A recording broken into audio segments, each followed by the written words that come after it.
It finally happened.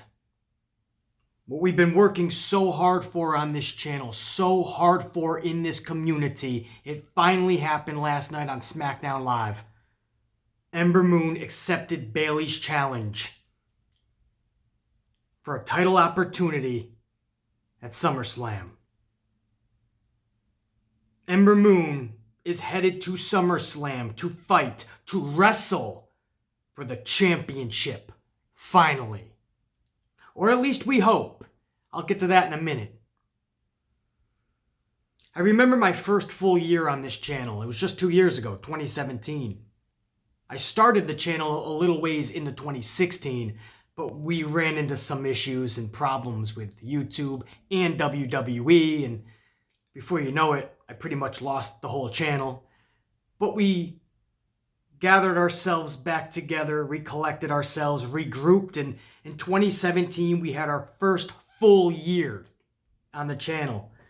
And I remember the beginning of 2017 wanting to start fresh, wanting to actually make it through the whole year and not be booted off the platform. And I remember one of the first missions that I wanted to address, one of the first real causes that I wanted to jump into head first, was trying to get the underappreciated, underrated Naomi to where she deserved to be, which is a top spot with a championship.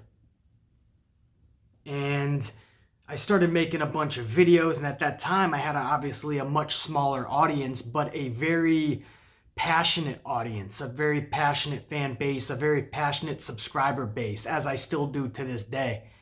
But back then, obviously, it was much smaller. But they made their voices very loud.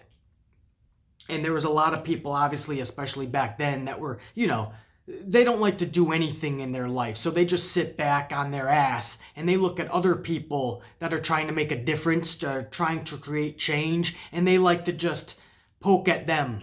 What are you doing? You're not going to create any change. Nobody's actually going to listen to you. Nobody's going to watch this. And in about a couple of months, we saw Naomi win that championship. Now, don't get me wrong. Knowing Vince McMahon, Black History Month had a little something to do with it because he loves to show his diversity that he has in his company. Just happens to always be at the most opportune times for him, like Black History Month. So I'm sure that helped. But if you honestly think that all of these voices weren't being heard, that this movement wasn't collecting steam, if you think that had nothing to do with it, you're sadly mistaken. They were watching the videos, they were hearing all of our voices, and that was never more evident than one day when I received a message from one of my people on social media, and they said, "Hey BC, just wanted to let you know, Naomi saw your video." And I was like, what are you talking about? There was no other information. So I kind of had to do my own research. I kind of went over to Naomi's social media, and sure enough, there was my video. Naomi retweeted my video with a comment above that said, "Thank you, I needed this." It was right before she won the championship. I think about that all the time. All the people that said, "BC, your video won't be seen by anybody that's in power, or it won't be seen by the actual superstars. You're not going to create change. Nobody's hearing you." And that's when I had a much smaller audience. It was right when I was really starting my first full year on the channel. And Naomi, that video came across her, and it touched her so much that she retweeted it and said, "Thank you, I needed this." You're thanking the Amplified Man? No. We the unit, wrestling fans alike, we are thanking you for doing what you do, for being so good. And we appreciate you even when those you work for don't appreciate you.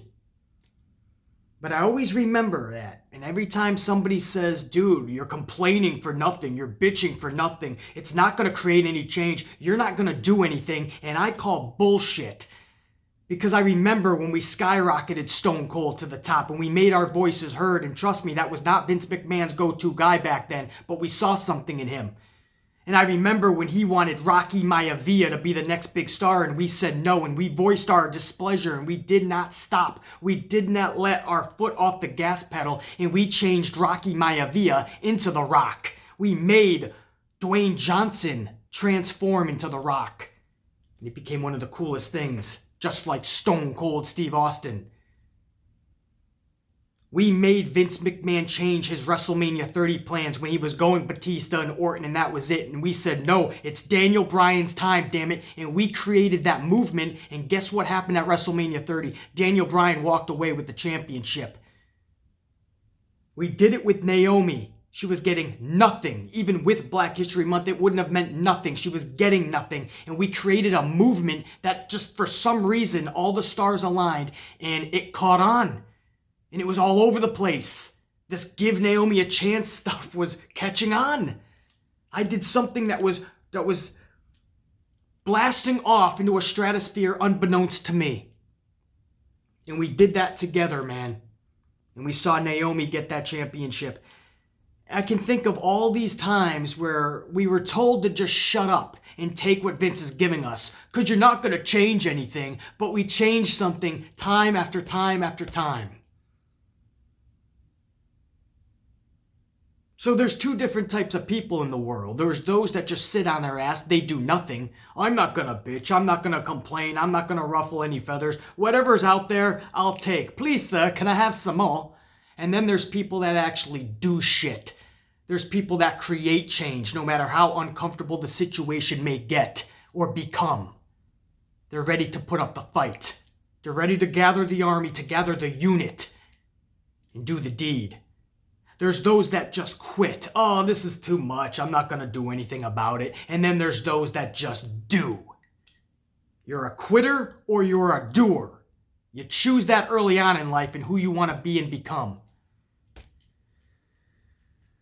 So yeah, these videos get to people, don't they? So where am I going with all this? Well, for 2019, I started my third full year on this channel this year, and I said, you know what? I really want to help more fucking people. I want to get the word out even more. And obviously, I wanted to see huge things for Sasha. Get out of this tag team and start going for singles titles. And we saw what happened with Ronda and Sasha. When Sasha separated from Bayley and she was back on her own and she was in a big marquee matchup like Ronda, that was a damn good match, wasn't it? I wanted to see more, but Sasha's frustrations with the company finally caught up to her, and I don't blame her. She finally left. So I said, you know what? We can't let the same thing happen to Ember. We have to keep up the fight for Ember and reestablish the fight for Naomi. So that was my goal. And you guys have been seeing a lot in the past few weeks especially, that I've been hammering hard that Naomi and Ember need to start getting pushes because they are so much farther and better ahead in the game than 90% of that roster plus. And it sucks to see Naomi still being belittled in that company, but to see Ember Moon finally get that chance last night, man, it was like a proud father. I sat back and I was like, wow, man, like, and trust me, I'm not stroking my ego. I'm not saying I did that, but we did do that. The amplified unit, pro wrestling fans that are passionate and spoke up. If you think they're not hearing that and that they didn't know that they have to do something with Ember, because if we didn't speak up, all of us, Ember would just be in catering or just being used as a secondary, thirdary talent. A jobber of epic proportions, and that's criminal, that's pathetic, that's tragic. Not going to happen on my watch.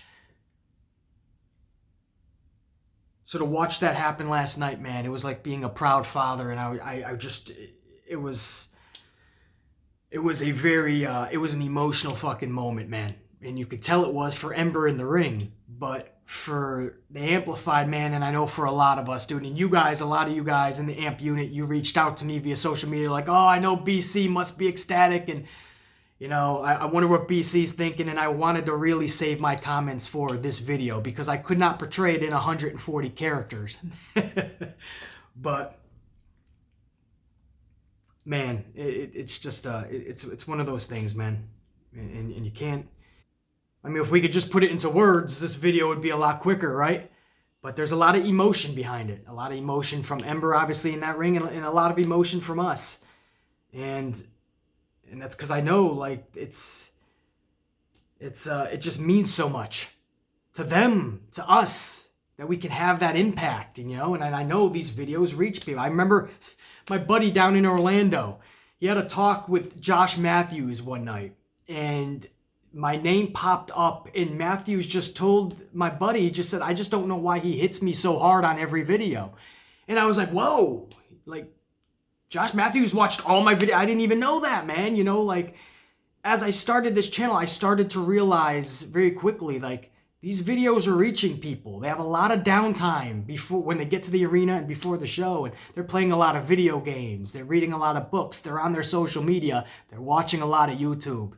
And if it's about their profession, it's coming across their eyes, trust me, in their ears. So I try to take that. I have a great responsibility once I started gaining an audience, because I knew it was going to get to the wrestlers and most likely suits and ties and such. So I have a great responsibility, and I owe it to them to give constructive criticism, to help them, to break things down, and any wisdom that I can give, because yes, I naturally am just great at breaking down pro wrestling. It's just something I'm naturally good at. It's not stroking an ego. That's not being too high on myself. We're all really great at things, right? I'm really bad at a lot of things. I'm really stupid at a lot of things. I am. I'm great at, like, directing. I'm great at writing. I'm great at producing. I'm great at dissecting things. That's just what I'm great at. To go along with all my faults, I have a lot of great things. And this is one of them, man. Pro wrestling and breaking it down, and just a lot of knowledge with this shit. And if I can help, if I can create movements, if I can, you know, push people via my platform or help jumpstart the process, I take great pride in that. And I look at it as a great responsibility, and to know that Naomi, not only, you know, people like Naomi not only see my video and take the time to retweet it and say thank you, and, you know, and that my video is also so direct that people like Josh Matthews and CM Punk and such, they you know, felt it was too hard-hitting. You know, but I have to be truthful with this platform, and that's the only way you can get shit done. So that's why I say there's two different types of people. There's people that just sit back and critique the people that they're saying critique too much, right? Stop watching, stop complaining, stop bitching. How about you stop watching me? How about you stop complaining about me? You're doing the same thing you're claiming we're doing. You know, the only difference is we're getting something accomplished and done. You're doing nothing. That's what I mean. There's those that just sit on their ass and do nothing, and then there's those that just get shit done. You decide early on in life what you're gonna be. But it was like just being a proud father last night when I heard that Ember Moon thing, man.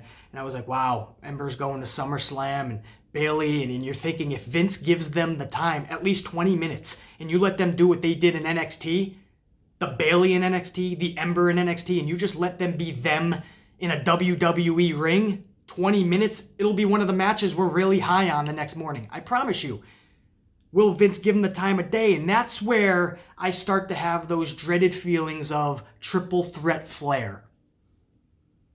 Every single time we think we're going to get a dynamic match, Vince finds a way to add in Charlotte Flair somehow, like Becky and Ronda. We were supposed to get that one-on-one match, and all of a sudden, he just inserts Charlotte Flair for no reason. He thought she was needed in that match. No, she wasn't. I have this weird feeling like he might find a way to add in Charlotte during this Ember Bayley match at SummerSlam, or knowing Vince, maybe even replace Ember with Charlotte. You never know. But it's almost like payday at your 9-to-5 job, and you go to check your stub online, and you find out there's an extra $500 in your account, and you're like, did work double pay me? What happened? And your first instinct is to go to the bank and get all your funds, collect them all real quick, just in case they realize they made a mistake, and they try to correct it. You took all the money out already, right? That's your first thought. Well, that was the first thought when I thought Ember and Bayley. I'm like, let's get to SummerSlam like tomorrow. so Vince can't change his mind or Vince can't add in Charlotte. It was like one of those extra money in your paycheck type deals where I was like, come on, we got to get SummerSlam done with so we can get this match. It was the same type of thing, man, because now we have over a month to wait and have Vince change his mind or add in Charlotte Flair, triple threat Flair. And if that happens, man, that's dreadful. Sure, Ember would still have an opportunity, but it's no longer something special. She's not the number one contender anymore. It's not a one-on-one badass match. Now it's just it's a schmaz. It's number one contenders. It's bullshit. It's no longer a prestigious spot to be in. You're just one of two now. Knowing Vince, he might even add a fourth. There's a month to go. So that's what I mean. I'm not through the roof in excitement yet. I am at least proud that we got Ember to be looked at. To be looked at something more than the afterthought and irrelevant talent that she was becoming quickly. Already kind of was. We got her out of that. We made them. That's right. All of us voicing out. We made Ember Moon come out of that darkness, come out of that irrelevancy, out of obscurity. And just to have this moment and have her in the conversation, that is a great starting point. But now we need to finish this bitch. We need to get this thing to SummerSlam. One-on-one, nobody else. Just so Charlotte Flair can be a 135-time champion. That's my opening thoughts. Now on to Smackdown Live for July 16th, is it? July 16th, 2019. Right from the beginning, man, I like this. This is the whole way that this SmackDown was laid out. I really like this, man. And I don't think you could pull this off on Raw, or it'd have to be really much more better strategically done.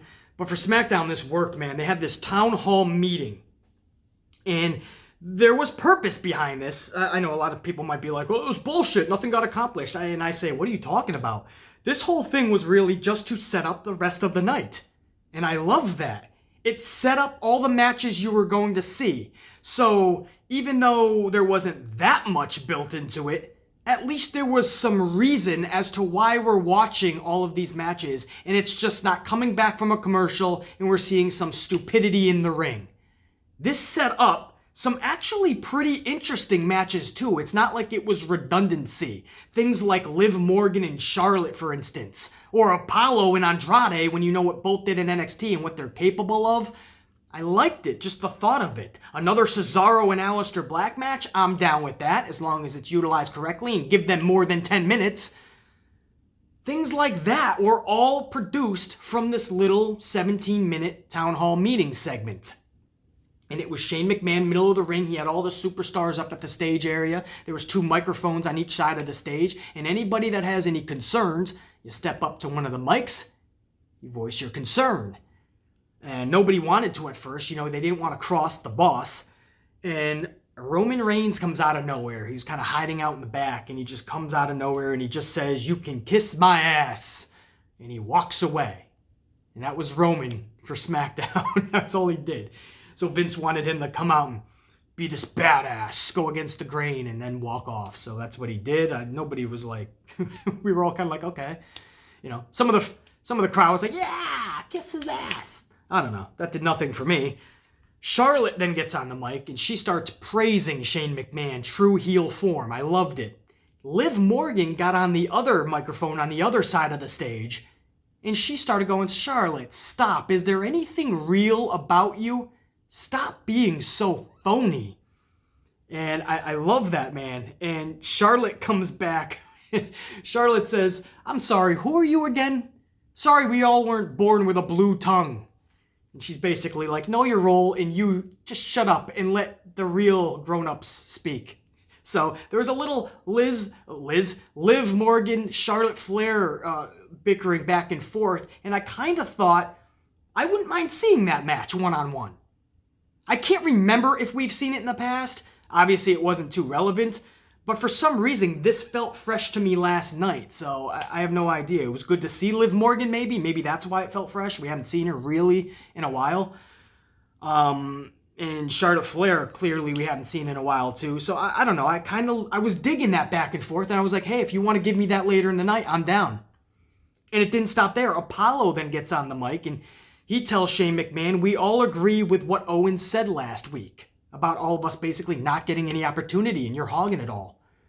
And Zelina gets on the other mic and tells Apollo that Andrade and I don't like that you're sucking up to the WWE universe. So then there's some back and forth between Apollo and Zelina and Andrade. And then I'm thinking, just like Liv and Charlotte, I'm okay with that match later on. And the little fucking bickering between them adds a little bit of fuel to that fire. So I was down with that. I liked it.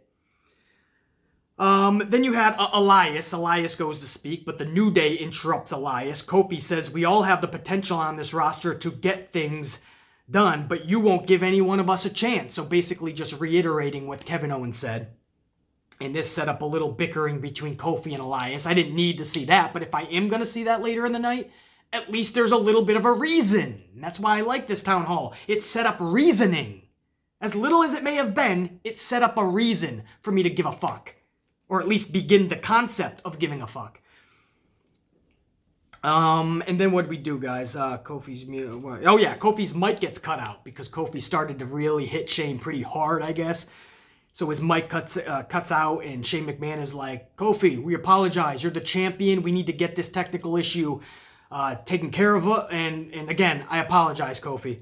But Shane obviously had that done. That's the story. He said if I give a signal or if they start to hit too hard, you cut his mic off. So that's obviously what was happening, part of the storyline. Now, Shane McMahon at that point says, Town Hall's over. Kofi Kingston basically ruined it for everyone. He crossed the line. So everyone has to go to the back. The Town Hall is done. And as everyone's going to the back, Cesaro comes out of nowhere with his own mic. And Cesaro requests a rematch from Extreme Rules with Aleister Black. Shane accepts Cesaro's request, and we have a little Cesaro-Aleister Black rematch for later in the night. Well, I'm down with that too, because we know that could be a good match. We saw signs of that at Extreme Rules. We just need to see it go longer. So we're going to get that later in the night. So it set up some good matches, man. And then after Shane McMahon grants Cesaro that request, you see Kevin Owens from behind. He comes out of nowhere. And he's basically in a WWE, he's like a security shirt or some shit. So he came through the crowd and he just stunners Shane McMahon. And it was a botched stunner. It looked like Shane stumbled at first, but upon further replays that I saw online, it looked like Shane from the kick. You know how it's basically the Stone Cold stunner because you kick him in the gut and then you go for the stunner. But it looked like Shane thought he was supposed to drop to his knees with the kick. But it was just supposed to be the regular stunner. Kick to the gut, right into the stunner. But instead, Shane really sold the kick to the gut. Or maybe it was a legit kick to the gut. Either way, Shane dropped to his knees. And Owens went to do the stunner when he dropped to his knees. So he went to stunner basically nothing but air. And it was a huge botch shown on live TV. And they went to change the angle because obviously they're on the delay. So they hit the delay. So they tried to change it so it didn't look as bad. But you still caught it pretty much live. And so we had to pick them back up. And if you see the replay, I still did on the replay, the second stunner, you could tell Owens was pissed because they botched it. So Owens really laid into that stunner. And there's a shot where right when they hit it, man, right when Owens' ass is on the mat, you see Shane McMahon's neck into Kevin Owens' arm, man. So that was a badass stunner the second time. So you could tell they were pissed from the botch and they were going to make the second one work. And that was the Town Hall, man. You had a little bit of everything. In just 17 minutes, they established the whole show with matches that could actually be good. Would they be? That's another story. We'll get to that. But matches that could be good, matches that seemed fresh anyway. And you had a stunner on Shane McMahon, which I know everybody was happy about. So, all in 17 minutes. And then we went to commercial. No bad at all in that, man. I'll take that. And then we started getting into the things that could have been better, though. And I'm talking Aleister Black versus Cesaro. That kicks off the actual action for the night. And it's the same thing as Extreme Rules. Nothing different. Extreme Rules was a 10-minute match with a badass black mass to finish Cesaro off. Last night was a 7-minute match with a badass black mass to finish Cesaro off. They and we deserve better than that. I complained that 10 minutes was not long enough for those two at Extreme Rules. So what do? They give us 7 minutes on Smackdown. They just cut off 3 minutes. And it was still mediocre for these two. They could do so much more and better. And on top of that, they just have the same exact ending as Extreme Rules. So even though it sounded like a great match, they didn't actually deliver. And again, that's no fault through their own. That's all booking and creative. Daniel Bryan was in an interview. This was shown, it was actually conducted at Extreme Rules, but shown last night.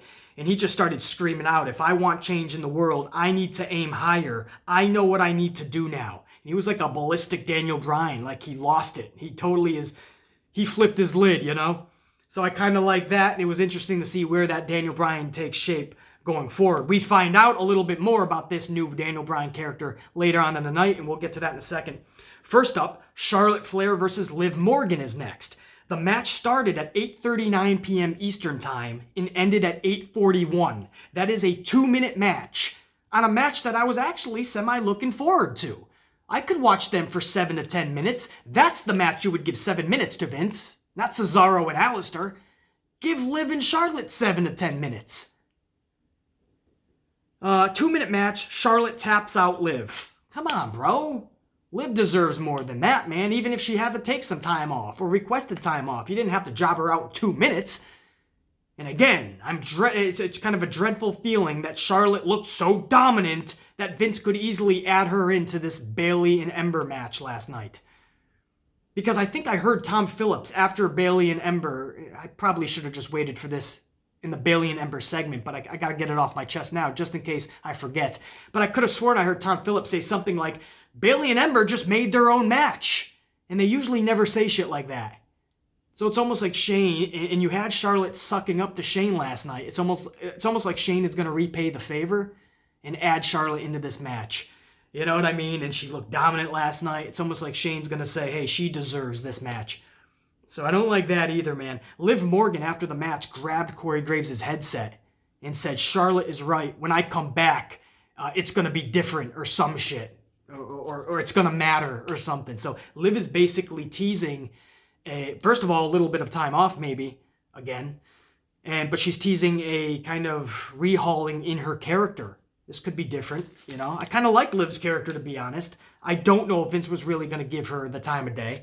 Then again, take away the pink hair, she is actually blonde, so maybe Vince would give her the time of day. I know a lot of us like Liv. There's something about Liv Morgan that we do like, you know, and she is this little firecracker, this little spitfire, but she does have wrestling chops.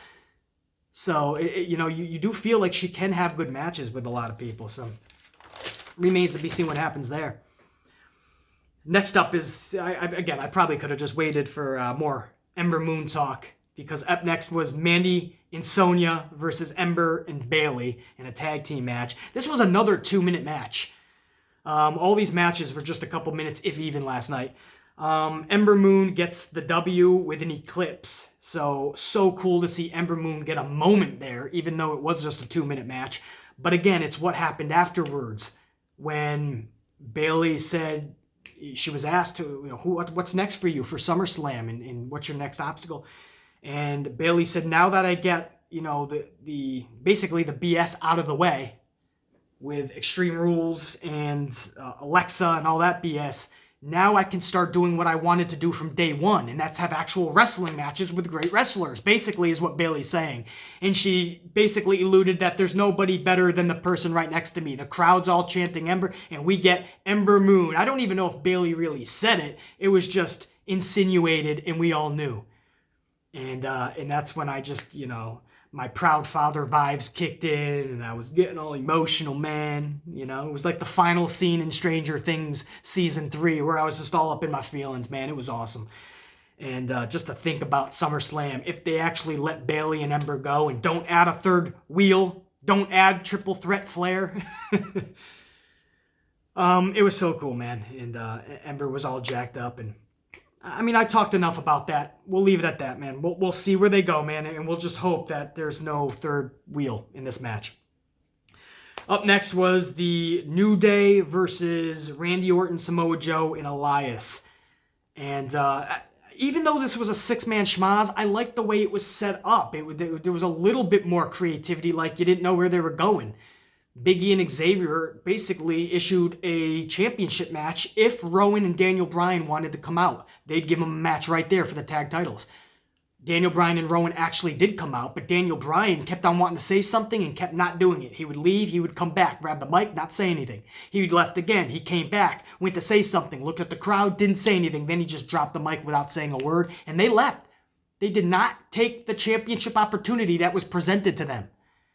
So this brought out Samoa Joe, and Samoa Joe said, hey, they're not going to take a title opportunity, but I'm sure as hell going to. And Kofi, why don't you take the same path that your I forgot what he said, your cohorts basically have taken. Why don't you give me a title opportunity? And Kofi Kingston was like, let's fucking do it, basically. But Elias came down and ruined that. And Elias is like, no, I deserve the opportunity. So it became a little spiel between Joe and Elias. And then that's when Orton came down. And Orton said, no, I deserve the opportunity. And that's when we kind of knew, like, nobody was getting a title opportunity. You knew a six-man tag was coming. But I kind of like how they were building for that in a weird way, And maybe it's because it was good to see Randy Orton again. Maybe it's just good to see Samoa Joe just be somebody and not just be irrelevant like he's always booked. And you guys know I like Elias anyway, so I don't know. Those three together, it felt right to me. And they did end up having a six-man. After Orton said a six-man, no thanks. And Orton walks off, but Kofi kind of egged him on a little bit. So Orton came back finally, and we had a little six-man. After just a couple of minutes, this match was done too, right? I mean, Kofi, maybe not a couple minutes. Maybe they gave him a few, but at the end of this match... actually, no, they did give him some time. Now that I think about it, that match was probably the longest of the night. And it was actually a decent match for a six-man schmaz. And in the end, Kofi got rocked with an RKO, man. Pretty devastating. Orton wins this match. He pins the heavyweight champion.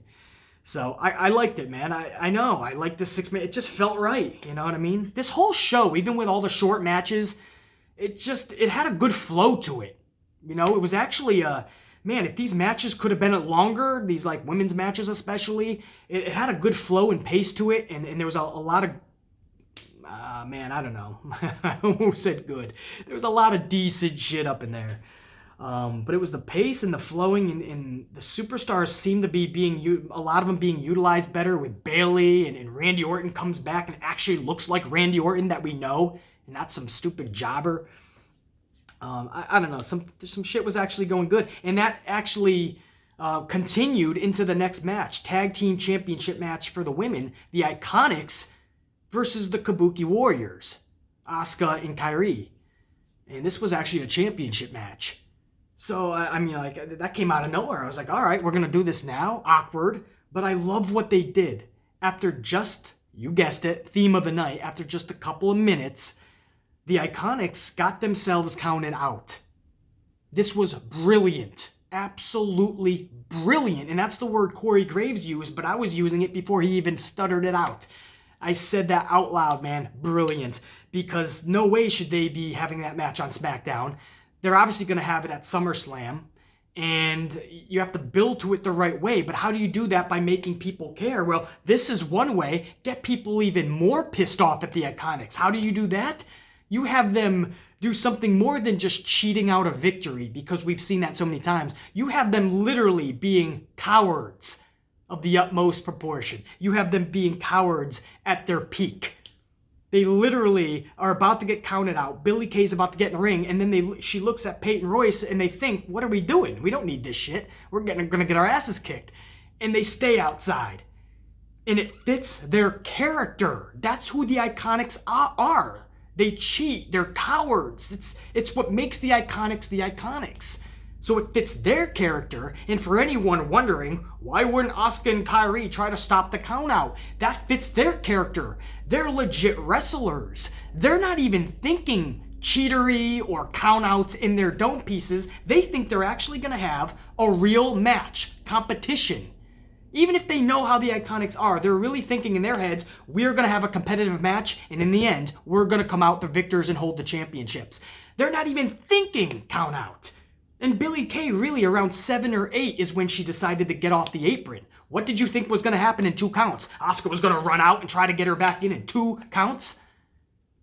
Nobody uses logic anymore, man. I saw this on social media. Why didn't Asuka go get her?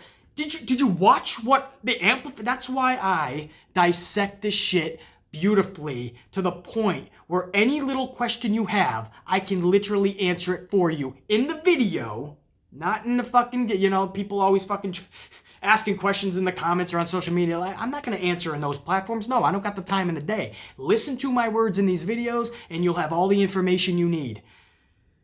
Because there's so many questions out there and it boggles my mind. Everybody needs to just start looking at what they're talking about. Watch it. More with a keen eye and get your head out of your phones.